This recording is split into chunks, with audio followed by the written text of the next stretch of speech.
I'm always looking for ways to show my cat how much I love her. And with Fancy Feast gems, I can pamper her whenever I want with a savory gravy on top of a gourmet mousse pâté. The pyramid shape makes serving simple, so all I have to do is peel and plate to make mealtime feel extra fancy. And with 2 entrees in every pack, it's easy to turn every day into the extraordinary. Fancy Feast gems. Welcome back, folks. This is episode 162. It's about payroll. We have an amazing guest today, Tiana Neal. We're joined by Tiana, who resonates across the HR and payroll space, a powerhouse professional, trailblazer who brings heart, system thinking, and real-world strategy to every conversation.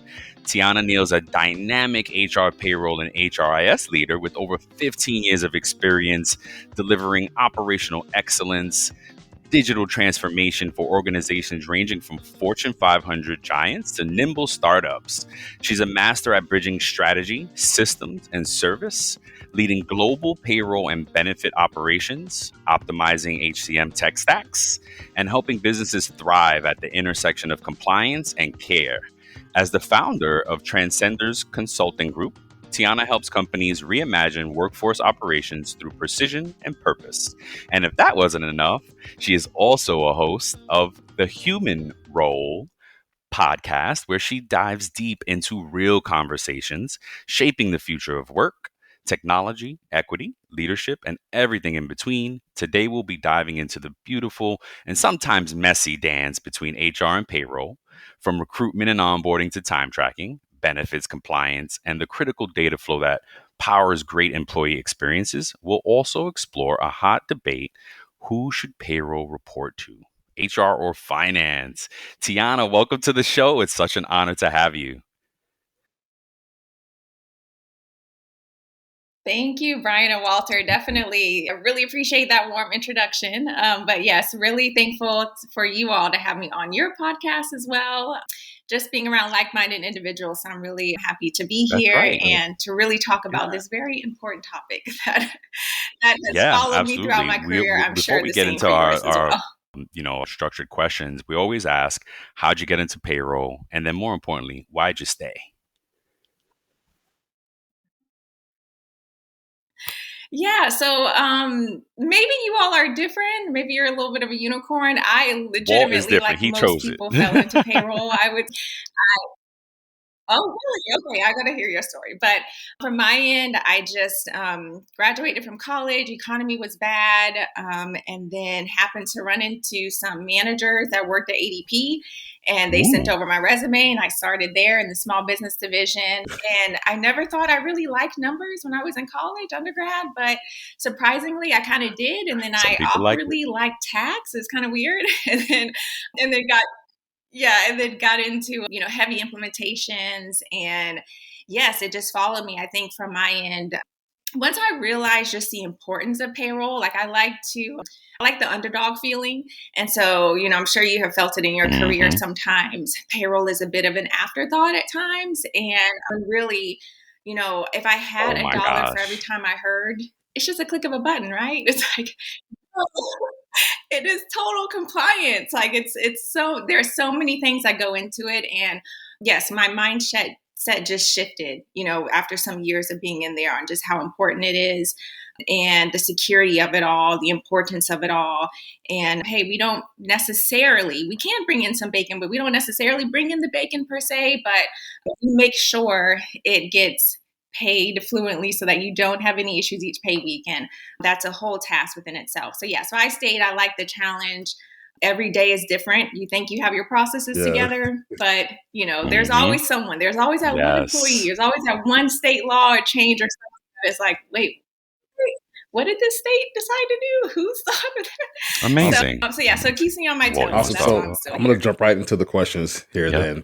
So how would you describe the ideal relationship between HR and payroll in a modern organization?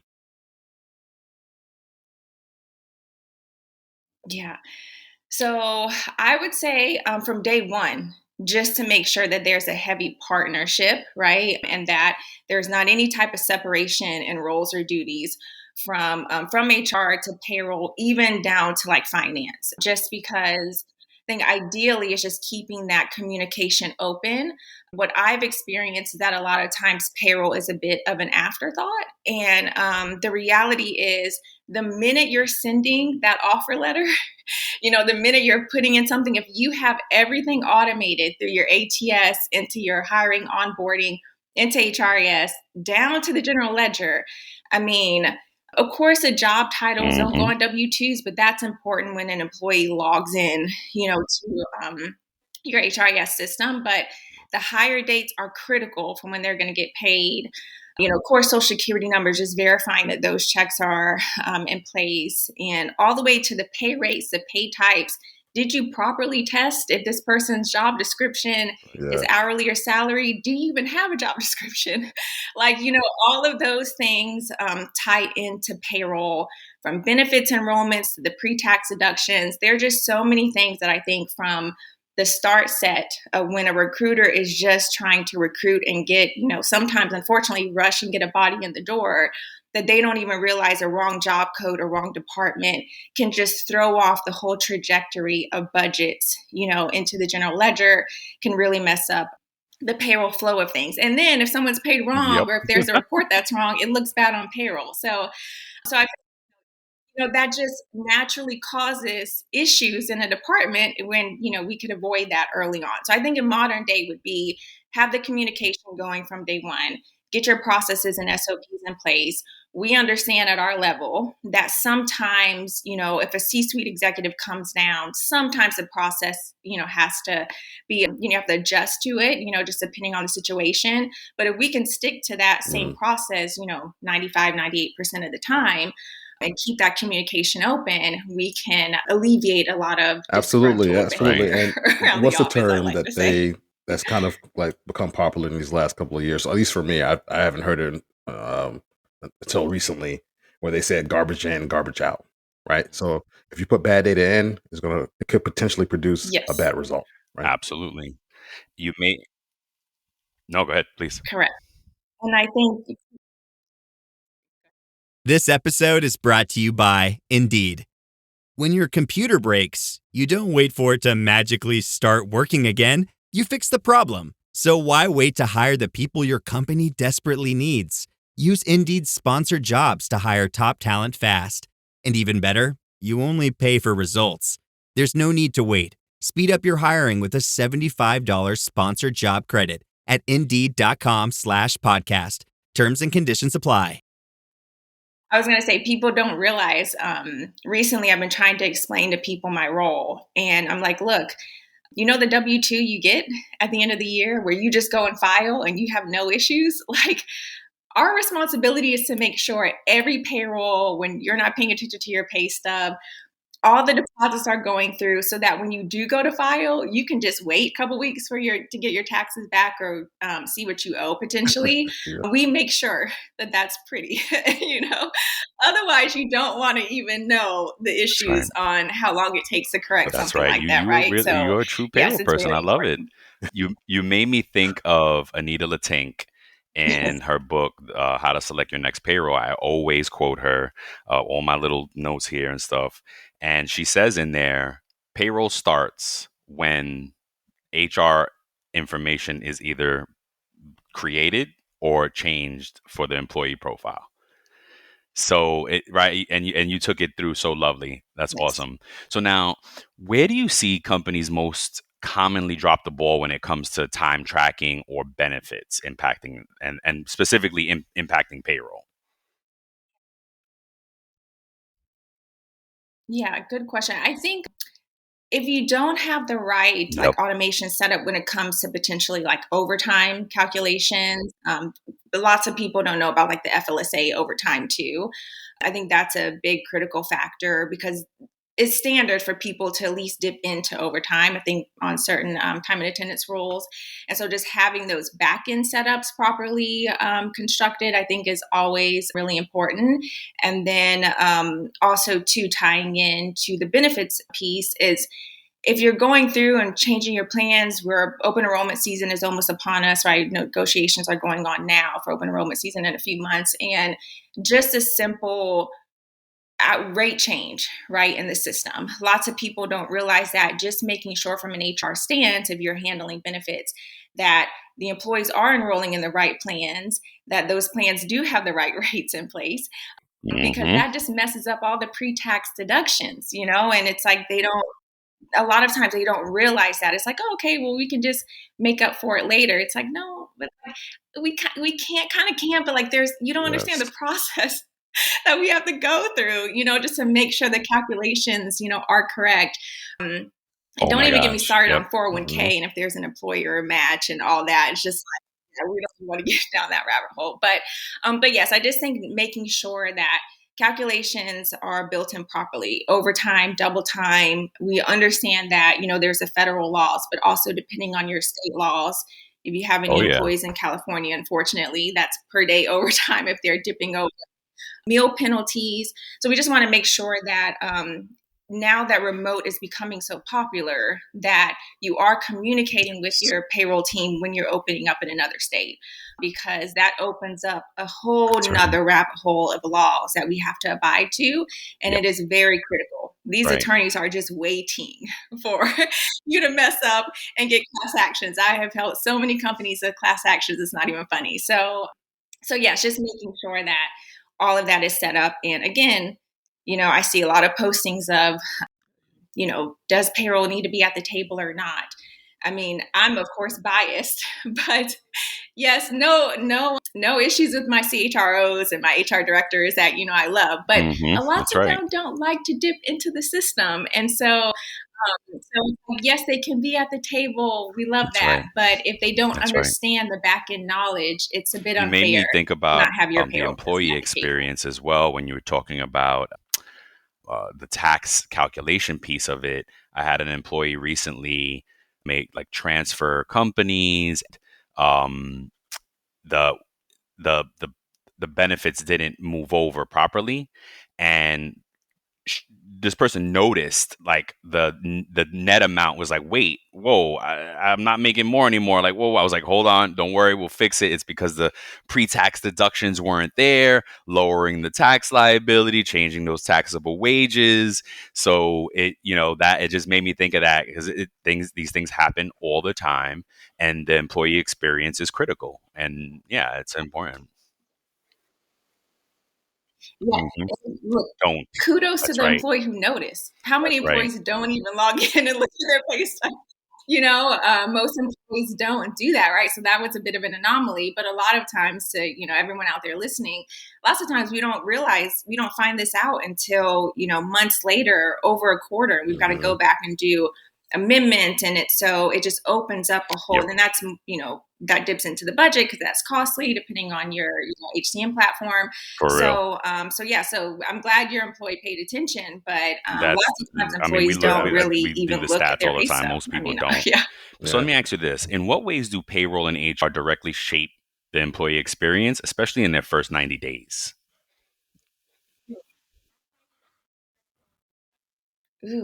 First 90 days critical because, in my opinion, at least, if your process is off in that hiring and onboarding process, if HR is not there, and if they don't talk to payroll, and if your pay stubs is messed up, if you're logging in, if your job title is incorrect, if your vacation time isn't calculating properly, and you're trying to kind of plan, for your future time off, it's like, who wants to work for a company like that if your foundation of your business is not there? So first 90 days is very critical, because I think that gives an employee the comfort in knowing whether or not they're a good employer. They're working for a good employer. I would say that if you're coming in, if the process is off, if the onboarding, new hire orientation isn't together, if they don't know where to go to clock in and out, if they don't know who to reach out to if they have questions about anything, business related, if they don't know anything about the handbook, and if it's hard for them to communicate with HR and payroll, right? So lots of times they talk to an HR person, if HR isn't walking them over to payroll or saying this or having a group meeting with them and so forth, and if they're just like, oh, go down the hall or talk to this person, it's like it just shows, it doesn't show well at all. So it's very critical, I would say, to just show that the company foundation is solid, to make the employee feel comfortable, to really realize that this could be a long-term look, employment. I'm a big champion of, and Brian can tell you, like, from, you know, his interactions with me during our relationship. I believe that employers could do a better job of educating the employee, which will empower them, right? And if we did a better job, like you were saying, Tiana, with how we present that information to them, and how we guide them through the process, that can make a world of difference. Because there's a stat that Brian and I found in doing some research on one of the other shows, that after 2 paycheck mistakes, an employee starts looking for another job immediately, because, like you spoke to, that trust is broken. This episode is brought to you by Amazon Business. We could all use more time. Amazon Business offers smart business buying solutions, so you can spend more time growing your business and less time doing the admin. I can see why they call it smart. Learn more at amazonbusiness.com. Yes. One thing that I thought of too was like the paycheck is a reflection, right, of every decision HR has made, right? Not only just from the hiring process to the job code to the specific benefit tier. And look, I mean, sometimes we can't prevent what makes an employee upset and what makes them leave at times, but just like, if you're starting off wrong and if the job title isn't correct, that's going on the employee's resume. If they're looking for a new job, if a background check comes through and you have to do a verification of employment. I mean, if someone is, you know, in maintenance but has a job title in finance, that just makes them look like they've misled another company. You know, it just makes them even more angry. Then here we go, they're on a review site making a bad review, you know? So it can just triple. It could be a total domino effect. Yeah, so I just think exactly, like simple communication from That's a start perfect to finish, segue I think goes a really long next way. question. Like you said, from start to finish, right? When in terms of hire to retire or transition, right? How do we as payroll and HR professionals that operate in fast-moving or multi-state organizations, how can we ensure that compliance is maintained during that process from hire to retire? Yeah. So interesting enough, I just posted an episode today as far as like AI being a partner and not like a specific like replacement, right? So I think from our side too is like we need to start using these tools. Like we've got to start utilizing them because the laws are ever changing, and we just don't like. We don't know what's to come. We don't know if I still have you guys. We really don't know. Like when a law is coming out and they're saying, hey, it's going into effect in June, someone could have a case in there where maybe the night before it changes and it extends out, right? So, sorry, do we need to stop? Oh, wait. Do I still have you guys? Oh, okay. Wall dropped off. No, it's okay. You can keep going. Yes. Okay. But yes, so we never know like what's really going to happen with these laws. So I think from our side is just we need to have spot checks every month if we can. At minimum, I would say every quarter. But I think we need to start auditing things, continuing to have the communication open, know who we're hiring, know who's coming down the pipeline to potentially get hired, maybe before they're getting hired, so we can kind of already start spot checking what the laws are. And then just and then go from there. But definitely utilizing our tools, whether it be, you know, artificial intelligence or a website like Littler, some sort, reaching out to all of our partners. Most companies nowadays have a general counsel or a law firm that they kind of tag team off of, and just making sure that we're covering all bases from every legality possible, from federal to state. We all know that, you know, beginning of January and middle of July, if you're in this industry, that Oh, yeah. Minimum wage increases come up. And then, if they're incorporated, unincorporated, that's a whole thing. And so, and then sometimes, if companies try to just get the minimum, your employees could go up a block and get $1 extra. So you want to be competitive. I've had that in so there's lots in of the optical. When I was in the optical industry, we would lose these folks for $1 or $2 an hour at a time, and it was like, and it would just bounce around. Someone would threaten just to get the raises because they were so, how can I say, they were so sought after, they're licensed opticians and licensed folks, so they had the leverage and they would just go. That is, I love it. I love it. Okay. Walt is having Wi-Fi issues, so we'll continue if he gets back on. Great. If not, we'll finish. So what's your take on the debate? Should payroll report to finance or HR, or even as a standalone? This episode is brought to you by Voco Hotels by IHG, where you should prepare to be charmed. From Chicago to Myrtle Beach to Saranac Lake, each Voco in the U.S. has its own local flavor and unique detail. Our hosts welcome you with little extras, and you'll find rooms for catching up on me time and full-service bars and restaurants that are perfect for us time. Come on in and live the Voco life and book your next stay at vocohotels.com. VOCO hotels.com. Me too. Yep. I'm all for standalone, just FYI people. But yeah, all for that, because we're a bit of both. But truly, I think at some point, if your company is just not there yet, if you're small or middle market, to me, I think it just depends on your company structure, but more so you're like payroll person.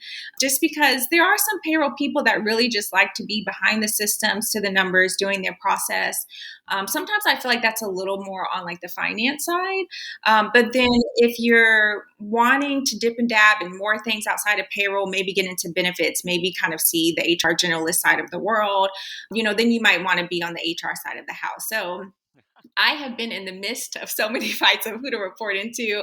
I have reported into HR directors, VPs of HRs, controllers. So yeah, I would just say make it work to wherever you're put, but it really is kind of like depending upon how your company structure is flowing, what type of person you are, I like the what way you your put it. career And I'll tell you what we've trajectory, learned is it's pretty much split in the US, 50-50 on who we report to.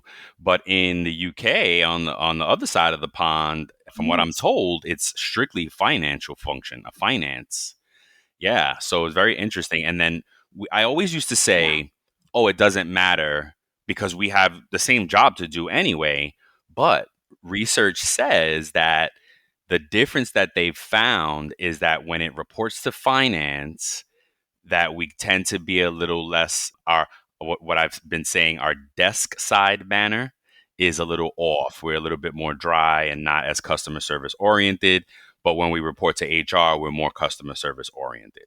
So I think that regardless, I hope folks have been realized, because I realized that in my career as well, where I had to be like, wait a minute, I got to build the soft skills as well. And regardless of who I report to, I have to be customer service oriented because the employees need, they have questions, they need to know, and you can't just, hit them with a kind of a abrupt statement. And you know what I mean? Like they're having problems with their checks. You got to try to give them some comfort and some help, But yeah, so let's see. Oh, no, go ahead. Yeah. Yeah, because I was gonna say, because that's your client. Absolutely. Like employees are your client, right? That's how I look at it too. It's that's who we have to serve. And then so many times, it's naturally this happens to people who it may be their first job where they don't understand taxation, or they come in like, hey, my check's short, and it's like, oh no, you have to consider taxes. But it also happens to people who are higher level. You think you're getting a $20,000 increase, right? And so you think it's going to be something big. And I've gotten so many questions like, my increase didn't get put in. I'm like, it definitely did. I'm like, oh, but you got to split it over all these pay periods. And then you get tax more because now you're in a new bracket. True. It's like, it's not that much more, each pay period. So it's kind of like one of those things where it's always a learning experience. And I've had many employees come in to your point, really angry, upset, thinking that their pay is wrong. And then showing them like the circular E for the IRS, or showing them this, taking 5 to 10 minutes, or sending that email. Hey, business owners, we know you know the importance of maximizing every dollar. With the Delta SkyMiles Reserve Business American Express card, you can make your expenses work just as hard as you. From afternoon coffee runs to stocking office supplies and even team dinners, you can earn miles on all your business expenses. Plus, you can earn 125,000 bonus miles for a limited time through October 29th. The Delta SkyMiles Reserve Business Card. If you travel, you know. Minimum spending requirements and terms apply. Offer ends October 29th, 2025.